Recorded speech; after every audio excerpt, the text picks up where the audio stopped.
Okay, so stitch library. So most sewing machines will come with a variety of stitches, and the very common ones will be your straight running stitch and your zigzags, and then there will be a complement of other stitches available to you. As we go on through the sewing journey, I will cover a lot of these sewing machine stitches, so I won't go into a massive amount of detail now, but we'll just say that there are stitches that are designed for fabric that is woven, and there are stitches that are designed for fabric that is stretchy or knitted together. So your jerseys, for example, will require slightly different set of stitches.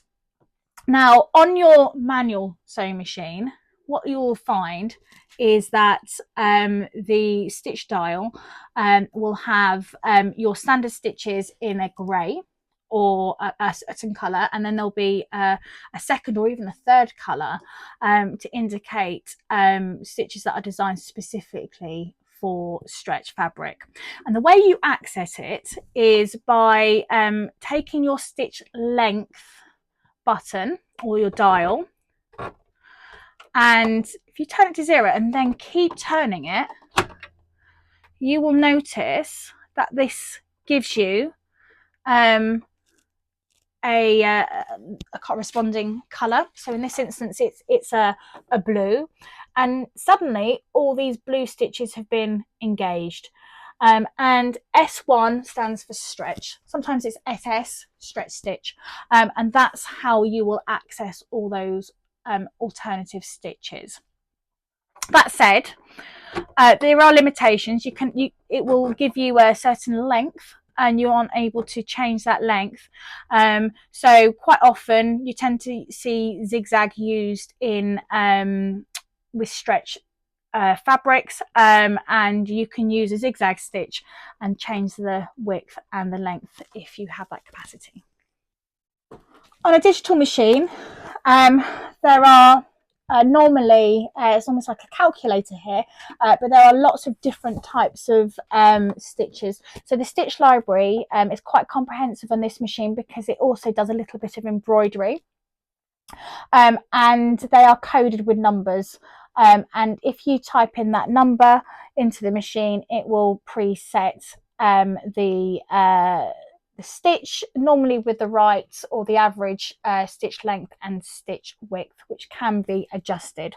So often people get confused between stitch length and stitch width. If you see a dashed line, that normally means that that's the stitch length, and if you see a zigzag line, that will mean stitch width. So not all machines will have the capacity to change stitch width. In fact, actually, not all machines will have the capacity to change the stitch length. You may have different length stitches, running stitches, as part of your stitch library dial. But if you do, then this is the stitch width. What this does is change the width of the zigzag.